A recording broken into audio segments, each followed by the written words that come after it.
بسم اللہ الرحمن الرحیم۔ السلام علیکم ناظرین، جب نمرود نے حضرت ابراہیم علیہ السلام کو ملک بابل سے نکال دیا تو حضرت ابراہیم علیہ السلام ملک شام کی طرف روانہ ہوئے۔ ان کے ساتھ ان کی بیوی حضرت سارہ اور ان کے بھتیجے حضرت لوط علیہ السلام تھے۔ جب حضرت سارہ کا نکاح حضرت ابراہیم علیہ السلام کے ساتھ ہوا تو حضرت سارہ کافی آسودہ حال تھیں۔ ان کے پاس بہت سی زمینیں اور مویشی تھے۔ آپ نے تمام اموال حضرت ابراہیم علیہ السلام کو بخش دیے۔ حضرت ابراہیم علیہ السلام نے اپنی مہارت سے تمام امور کی اصلاح کی، مویشیوں اور زراعت میں ترقی ہوئی، یہاں تک کہ بابل میں کسی کا حال ان سے بہتر نہیں تھا۔ اس لیے یہ سارا مال نمرود نے حضرت ابراہیم علیہ السلام سے لینے کی کوشش کی۔ حضرت ابراہیم علیہ السلام حضرت لوط علیہ السلام اور حضرت سارہ کو لے کر چلے گئے اور کہا، سورہ الصافات آیت نمبر 99، میں اپنے پروردگار کی طرف یعنی بیت المقدس جا رہا ہوں، وہ عنقریب میری راہبری کرے گا۔ حضرت ابراہیم علیہ السلام ایک غیور انسان تھے، اس لیے انہوں نے اس سفر میں اپنی بیوی حضرت سارہ کو ایک صندوق میں بند کر دیا تاکہ وہ غیر مردوں کی نظروں سے محفوظ رہیں۔ لیکن راستے میں قبطیوں کے ملک یعنی مصر میں پہنچے، جس پر ایک عرب بادشاہ حکومت کرتا تھا۔ اس ملک کی سرحد پر ایک سپاہی نے حضرت ابراہیم علیہ السلام کو اپنے مال کا محصول ادا کرنے کے لیے روک لیا۔ وہ آپ کے سامان کی جانچ پڑتال کرتے کرتے اس صندوق کے پاس آیا اور بولا، یہ صندوق کھول کر دکھائیں۔ حضرت ابراہیم علیہ السلام نے کہا، فرض کرو کہ یہ صندوق سونے یا چاندی سے بھرا ہوا ہے، اب اس کے لیے جو کچھ تم چاہتے ہو میں وہ تمہیں دے دیتا ہوں، لیکن تم اس کو مت کھولو۔ اس نے کہا، جب تک صندوق نہ کھولو گے اس کا حساب نہیں ہو سکتا۔ اسی اثنا میں اس نے صندوق کو کھول دیا۔ جب اس کی نظر حضرت سارہ کے حسین و جمیل چہرے پر پڑی تو وہ کہنے لگا، اب تو میں جب تک تمہارے اور اس عورت کے بارے میں بادشاہ کو اطلاع نہ دے دوں تمہیں آگے نہیں جانے دوں گا۔ چنانچہ اس نے کسی شخص کو بھیج کر بادشاہ کو اس معاملے سے آگاہ کیا۔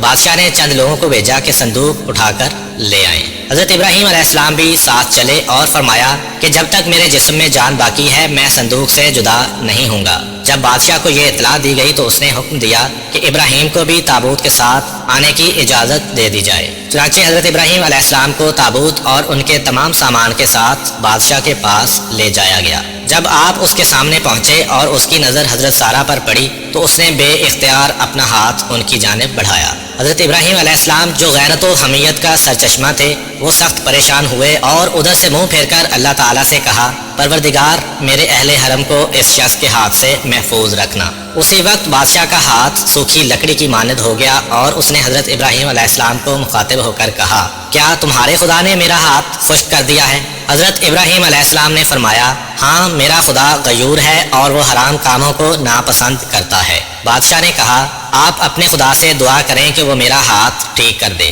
میں آپ کے حرم کے ساتھ کوئی ایسی حرکت نہیں کروں گا۔ چنانچہ حضرت ابراہیم علیہ السلام نے دعا کی اور بادشاہ ٹھیک ہو گیا۔ تاہم اس نے دوبارہ حضرت سارہ کی جانب دیکھا اور اپنا ہاتھ ان کی طرف بڑھایا، اس پر پہلے کی طرح اس کا ہاتھ پھر خشک ہو گیا۔ تب اس نے دوبارہ حضرت ابراہیم علیہ السلام سے دعا کی درخواست کی۔ آپ نے فرمایا، اب میں تمہارے ہاتھ کے شفا یاب ہونے کے لیے اس شرط پر دعا کروں گا کہ تم پھر سے اپنا ہاتھ آگے نہیں بڑھاؤ گے۔ اگر تم ایسا کرو اور تمہارا ہاتھ خشک ہو جائے تو پھر تم مجھ سے دعا کے لیے نہیں کہو گے۔ بادشاہ نے یہ شرط مان لی۔ تب ابراہیم علیہ السلام نے کہا، اے پروردگار اگر یہ سچ کہہ رہا ہے تو اس کے ہاتھ کو ٹھیک کر دے۔ اس پر بادشاہ کا ہاتھ اپنی اصلی حالت پر آ گیا اور اس کے دل میں حضرت ابراہیم علیہ السلام کا رعب بیٹھ گیا اور اس نے حضرت ابراہیم علیہ السلام کی بڑی تعظیم و تکریم کی اور کہا کہ تم بے خوف رہو، تمہاری حرمت یا تمہارے اموال سے اب میں باز رہوں گا، جس جگہ چاہو جاؤ، لیکن تم سے میری ایک حاجت ہے۔ ابراہیم علیہ السلام نے پوچھا، وہ کون سی حاجت ہے؟ بادشاہ نے کہا کہ میں اپنی بیٹی کو بطور کنیز حضرت سارہ کو دینا چاہتا ہوں۔ آپ علیہ السلام نے منظور فرمایا۔ بادشاہ نے اپنی بیٹی حضرت سارہ کو بطور کنیز عطا کر دی۔ بادشاہ کی یہ بیٹی کوئی اور نہیں بلکہ حضرت ہاجرہ تھیں، جن کو بعد میں اللہ تعالیٰ کے حکم سے حضرت ابراہیم علیہ السلام نے اپنی بیوی کا درجہ دیا اور انہی کے بطن سے اللہ تعالیٰ نے حضرت ابراہیم علیہ السلام کو حضرت اسماعیل علیہ السلام عطا کیے۔ حضرت ابراہیم علیہ السلام اپنے اہل و اموال کے ساتھ روانہ ہوئے۔ بادشاہ بھی ان کی تعظیم کے لیے ان کے پیچھے چلا۔ خدا نے ابراہیم علیہ السلام کو وحی کی کہ کھڑے ہو جاؤ اور اس بادشاہ کے آگے نہ چلو جس پر قابو پا چکے ہو، بلکہ اس کو آگے کرو اور خود اس کے پیچھے چلو اور اس کی تعظیم کرو، کیونکہ وہ بادشاہی کے باوجود مغلوب اور ناچار ہے۔ خواہ نیکوکار ہے یا بدکار۔ یہ سن کر ابراہیم علیہ السلام کھڑے ہو گئے اور بادشاہ سے کہا آگے چلو کہ میں تمہاری تعظیم کروں اور تم کو مقدم رکھوں اور تمہاری عزت و اکرام کی وجہ سے تمہارے پیچھے چلوں۔ بادشاہ نے پوچھا کیا ہوا، تمہارے خدا نے ایسی وحی کی ہے؟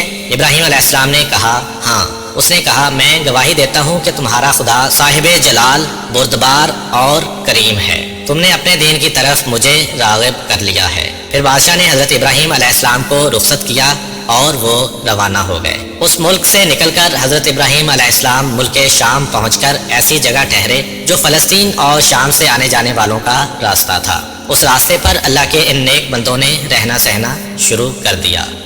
امید کرتا ہوں کہ آپ کو آج کی ویڈیو اچھی لگی ہوگی۔ اگر آپ کو ہماری ویڈیو اچھی لگی ہے تو ویڈیو کو لائک کریں۔ ملتے ہیں نیکسٹ ویڈیو میں، اجازت دیجیے، اللہ حافظ۔